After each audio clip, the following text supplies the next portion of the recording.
Hello friend, welcome to my YouTube channel, online lecture. Myself Dr. Sanjay Pagar, Assistant Professor, Department of Geography, KTHM College, Nasik.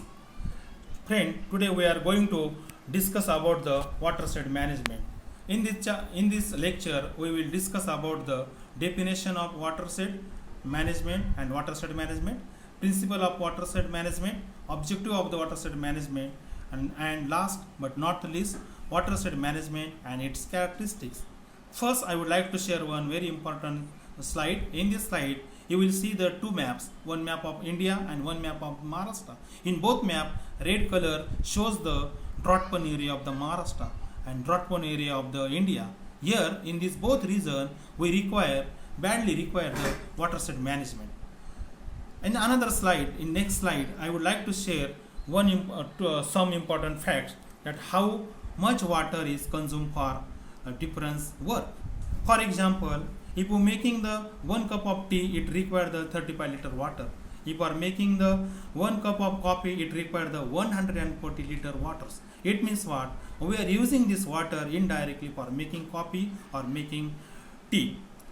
For example, we require the various raw material to making the tea and coffee. For example, sugar, then milk, then various other atom which are we added to while making the tea and coffee. So therefore, indirectly for making the 1 cup of tea and coffee, we use this lot of water.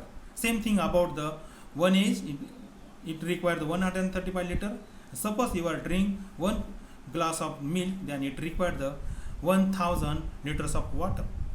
Now in this slide, in next slide, you will find that there are some places and the average rainfall are given in this table. In case of India, it is 1100 millimeter. In case of Maharashtra, it is 732 millimeter. In case of Israel, it is 400 millimeter. Nasik district 1062 millimeter. Hiware Bazar 400 and Raniganj Sindhi 500. So this blue color indicate that these are the places where the watershed management is really done very well, and now they are utilizing the various profit of the good watershed management. The same thing we require in part of the Maharashtra and whole part of the India. If you do this, definitely we can able to minimize the intensity of the drought-prone area. So let us start with what is the watershed actually. The definition is, it is a topographical or the hydrological unit where the surface water from rain and melting of snow flowing into goes to a common outlet. So this is the figure. In this figure, you will find that this is the sketch of watershed. Here, this green color indicate the catchment area or the watershed area of that particular area. That blue color indicate the mainstream and its sub-tributaries that flow through that the watershed area, and the outer brown boundary says the watershed area's border. So it means the watershed is nothing but whatever the rainfall we are receiving in throughout that particular area, it drain toward the one common outlet, that of the particular area. So next one that. So here we have an example of some basin I indicate or shown in this map of the Maharashtra. In Maharashtra, we have the 5 basin. In the extremely north, we have a Narmada basin, then Tapi basin, Godavari basin, Krishna basin, and last is that in the western part is the Konkan basin, that are the western flowing rivers basin. So next one is the management. Management, the process of dealing with or the controlling the things or the people. In detail, management consists of the interlocking function of creating policy and organizing, planning, controlling, and the directing and organization resource in order to achieve the objective of that policy. So this management consists of 4 important things, 4 important factors, that are the planning, organizing, directing, and controlling. Let us see one by one. Here, the planning is process of the thinking about the activity required to achieve a desired goal. Organizing, the relationship between the people, work, and resource used to achieve the common objective, that is goals. Directing, a process in which the manager instruct, guide, and oversee the performance of the workers to achieve the predetermined goals. And last one, that is the controlling, to ensure that activity are performed according to the plan, and if not, then taking corrective action. So whatever the success story we have read, we have seen in Maharashtra, like Radigar Sindhi and Ure Bazar, in both cases you will find that there is a good coordination of and the planning about these four factors, that is the planning, organizing, directing and controlling. Anna Hazare conduct this all organize this all process, all the factor very nicely to success their watershed management plan. And same thing you will find in the Ure Bazar conducted by Ure Bazar, where the Popadrapova implemented all these things nicely to success their watershed management plan. Next one is that watershed management, the combined definition of the watershed management. There are two definitions. Let us see the first definition. Watershed management is comprehensive, integrated, multi-resource management planning process that seek to balance healthy ecological, economic and cultural or the social condition within the watershed. Here this red color keywords are very important. Yes, the comprehensive means we have to think all the whatever the factors are available in that particular watershed area that we have to consider. Second in that, there should be the integrated multi-resource management planning. So we know that there are the numbers of the natural resources available in the particular watershed. It may be soil, maybe land, water, or maybe the forest or the animal, whatever it is. So it means what? There should be when you implement the planning for the soil, that time you always keep in your mind the other resources also. There should not be any damage, any side effect while conducting the planning for the soil. There should not be any side effect on the vegetation, side effect on the biodiversity. It means that at a particular time you always think about the all resources while doing the planning for the particular resources. Second thing, there should be the healthy ecological balance. The healthy ecological balance is very important. If that ecological balance, environmental balance is collapsed or disturbed, then definitely it indirectly affect on your health and your all the surrounding region. Another thing is that economical development is very important. So you should implement the economical development, but there should not be any side effect on the environment. It should be what you can say the sustainable development. There should not be while suppose you are starting the industry, that time there should not be any side effect on the surrounding region. And last one, that the culture or the social condition is very important.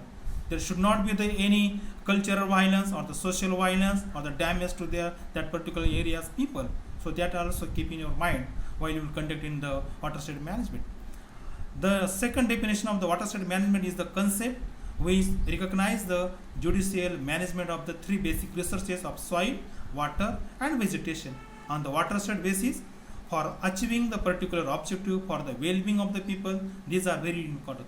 If you are able to conduct the proper planning for soil, water and vegetation, definitely your watershed management planning will be run properly.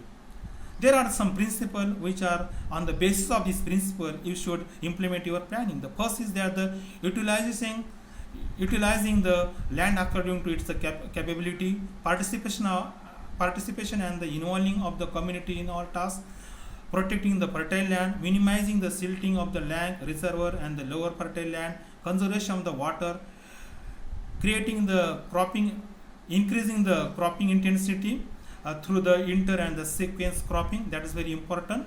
Next one, that the water harvesting for the supplement the irrigation, maximum the farm's income, and last one, that improving the social economic status of the farmer. If you keep all these principles in your mind and select your objective for the watershed management, definitely you will success. Here I would like to share some objective of the watershed management. Number one is the soil and the water conservation. Second, the supply of the clean and sufficient drinking water for the population, bringing maximum land under the cultivation to minimize the risk of flood, drought and landslide, create more job opportunity in the area, maintain the environmental balance, wildlife preservation, improving the standard of living of the common people. These are the very important. So another important thing, that the morphology and the characteristic of the watershed is very important. So here there are the three important morphology of the watershed. That is, first is the linear aspect. In this aspect we can include the stream order. The stream order, here I would like to discuss that the stream order which is given by the Staller in 1964 methods. The stream numbers, the numbers of the stream segment present in the order in counted and recorded. You will see here the figure is of the stream order and stream number. In other side we have a table. In first column we have the stream order, in second segment of the streams. The one that is the green number indicate the number of stream that are you clearly see. If you count them, it is a 20. And the second blue color indicate the second stream order that we have a 10. Third is the we have a 2, and last one that 4 we have a 1 stream. So next one, they are the bifurcation ratio. It is very important while the implement the watershed planning. The ratio between the number of stream segment in one order and the next order is called the bifurcation ratio, which is given in the table. Then stream order, it is a ratio mean length of the stream segment of the given order to mean length of segment of the next higher order. So you just see in the table that in the first stream order we have a 1 and the number of stream is 10. In second stream order we have 2 and number of stream is 3, and third one that the stream is 1 and number stream order is 3 and number is 1. If you want to calculate the bifurcation ratio, it is very simple. The 10 divided by 3 equal to 3.33. This is I shown in years. So there are some aerial aspect like a drainage area, means how much area is covered by that particular watershed. In case of Godavari, we have an area about 312812 square kilometer. Shape of that particular watershed, it may be like a shape like a square, rectangular, triangular, or oval, plan, or the fern leaf shape, etc. Then drainage density is also important. Drainage density means total length of drainage in that particular watershed. Then stream frequency or the channel frequency can be defined as the total number of stream segment per unit area. Then infiltration number, the product of the drainage density and the stream frequency give the infiltration number. Then last one, that the length of the overland flow, it is roughly equal to the half of the reciprocal of the drainage density. Then the relief feature, the number one is the maximum basic relief, the highest and the lowest elevation of that particular watershed, like a dam. Then second is the relief ratio. The relief ratio is the measure of the overall steepness of the drainage basin, and it's the indicate of the intensity of the erosion process operating on the slope of that particular basin. This is the figure of dam. Here you can see the elevation model of that particular watershed. Next one, these are also important. The climatic characteristic of watershed are also important. While the constructing the planning, we have to keep in our mind that is what is the rainfall. It may be the total rainfall, intensity of the rainfall, duration of the rainy days that are available in that particular watershed area. Then temperature, it may be minimum, maximum, and average temperature. Humidity, evaporation rate of the evaporation, and rate of the transpiration. These are also important. Some physical characteristics are also important. It may be the shape of that particular watershed, then size, slope, elevation, land use that are available inside the watershed, forest cover, soil type, geology, lakes, then storage capacity like a dam, tank, etc. Animal, whatever available there. And last one that is very important, that the other characteristic of the watershed management, like a population, the quality and the quantity of the population is very important, because if whatever you are implemented that planning, that we conducted or that implemented this planning with help of that local people. Therefore, their quality is very important. The skilled labor, unskilled labor, the literacy rate, or their scientific knowledge, these are very important while implementing the watershed planning. Second, the economic condition, the income of that particular people, those are living in that particular area. Occupation, or it may be primary, secondary, tertiary, or the other occupation are available in that. Last one, very important, administration. Implementation of the program is for that purpose. The administration support from the government officers, some government department, and some officer are very important. If we able to manage all this factor properly, then we can run a watershed management plan very properly, and you can minimize the intensity of the drought prone area in that particular area. I am sure that if each and every person or the factor are included and the participate in the water state management planning, definitely we will get the good success in that particular area. Thank you for listening my lecture. I am sure that you send your comments about my lecture on my YouTube channel. Thank you again. Thank you very much.